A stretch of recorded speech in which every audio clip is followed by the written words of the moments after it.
To say the 2021 Formula 1 season ended in dramatic fashion is an understatement.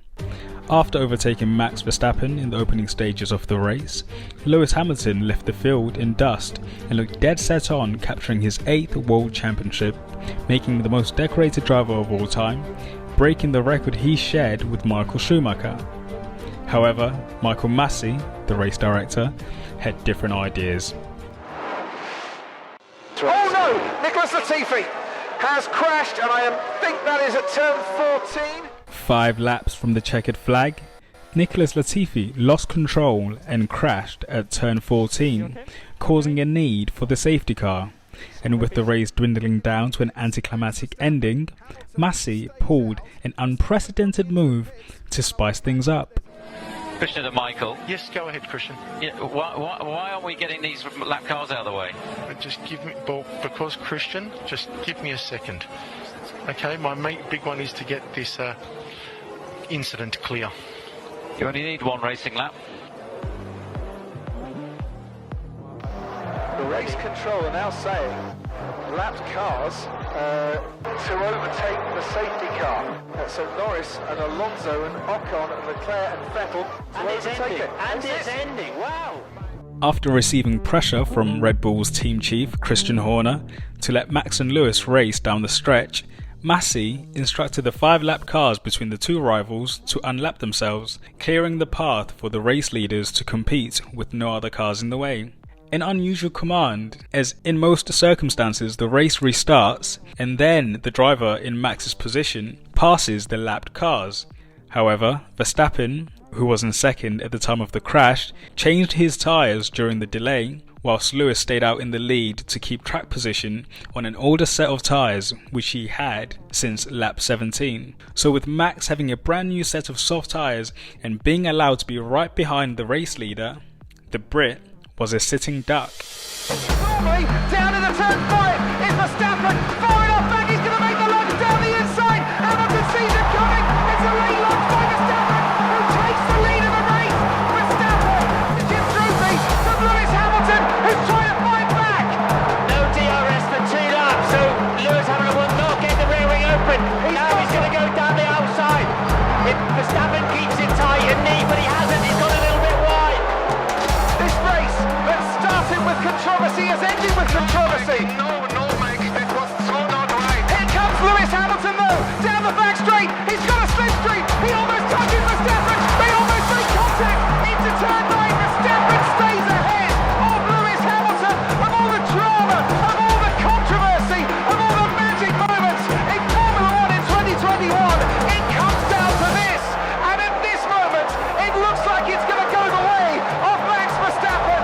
They have shared a brilliant championship battle, but the championship can only be won by one, and it's going Dutch in 2021. Max Verstappen, for the first time ever, is champion of the world.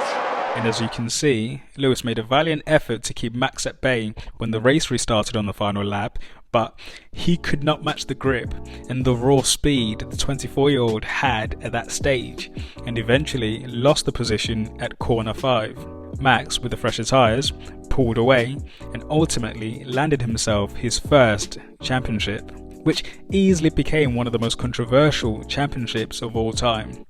Mercedes were furious and wasted no time in submitting an appeal to the FIA, and as quick as Mercedes were to put the complaint in, the FIA were equally speedy to chuck it out. The FIA's rulebook stated, if the clerk of the course considers it safe to do so, any cars that have been lapped by the leader will be required to pass the cars on the lead lap and the safety car.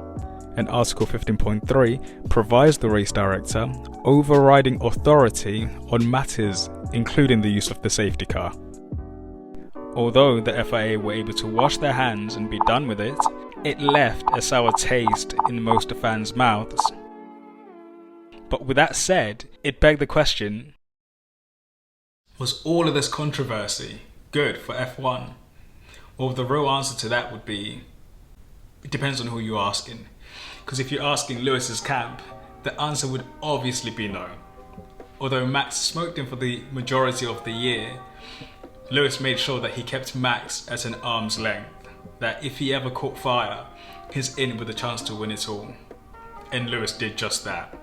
Max had no answer for Lewis's pace, conceding the 3 races before the season finale in Abu Dhabi. Hamilton, the 15-year vet, comfortably won all the races and looked on track to win the last one, considering he was 12 seconds ahead of Verstappen prior to the Latifi crash, costing him a chance at making history. And then you have the purist camp. This is made up of the OG fans of Formula One, the ones that have watched it through thick and thin, through the glory days of Ayrton Senna's and Michael Schumacher's, to the least entertaining period of Formula One, in my opinion, which is the 2010s or mid-2010s, where it became obvious at the start of the season who was going to win, and it basically was a one-horse race. So to finally get a season where you don't know which horse is going to win the race is basically what Formula One needed at that particular moment. And to end the way that it did, OG fans were outraged because they felt that the season ending lacked integrity, and Massa was making things up to make it more entertaining. And whereas to them, Formula One doesn't need artificial concepts to make it more interesting.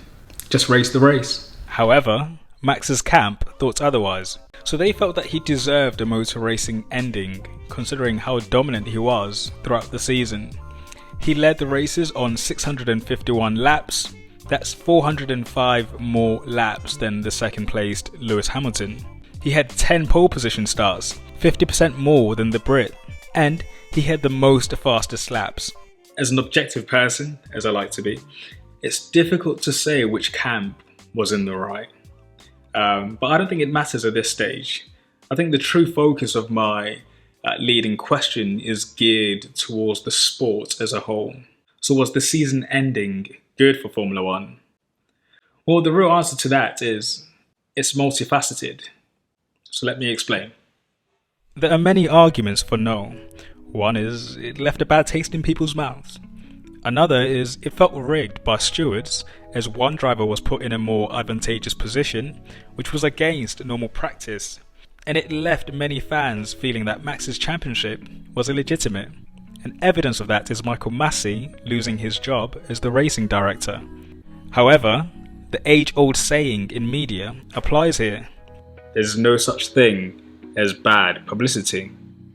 The uproar that ensued from Abu Dhabi made Formula One the #1 talking point in sport for days. Came down to a final race and a final lap. Heart-stopping Formula One battle in Abu Dhabi featuring Lewis Hamilton and his arch-rival Max Verstappen. Now with a big story in Formula One racing. A new champion unseated 7-time reigning champ Lewis Hamilton after one of the most controversial race finishes in the history of the sport.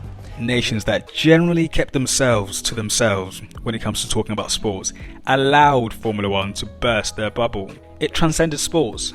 Other forms of media couldn't resist talking about it. All right, let's move on from Costa's story that he brought into the show and talk about some big news from the world of sports involving Formula One racing, the absolute coolest way to contribute to climate change. Yes. Okay, I know right now there are a lot of people who are saying, I literally do not understand anything here. So let me try and explain what happened to you and why everyone in Britain is in a bad mood today. I mean, aside from the 600 straight days of rain. Basically. By the way, congratulations to Max Verstappen, who won the Formula One championship, the first non-English, non-German driver since Kimi Räikkönen, is that how you say his name? He's only a legend who retired today in 2007. Fucking crazy race. I'm really beginning to believe that Formula One, it's like the NFL, you know, when there's a fumble after a catch. Did he start to make the same silhouette as the Heisman Trophy? That is a football move. In 2017, Formula One was sitting on its lowest viewership figures for years, with a total of 352 million viewers for the entire year. Since then, figures have been on a sharp incline. In 2019, they reached the record-breaking figure of 1.9 billion viewers. And in America, ESPN has released their ratings for the 2022 Bahrain Grand Prix, the first race of the season. They had an average viewership of 1.3 million viewers, a whole 40.23% increase from last year's race. But it doesn't just stop there. The second race of the season in Saudi Arabia averaged a viewership of 1.45 million viewers on ESPN, marking it the largest live Formula One audience since the 2014 Canadian Grand Prix. You see, OG fans will always watch the sport, even in the most boring of years. But the new flock of fans, it's clear that they've tuned in to see what the Lewis and Max rivalry will have in store in 2022. But who knew that an unlikely phase would come along and ruin the spoils? Impressive.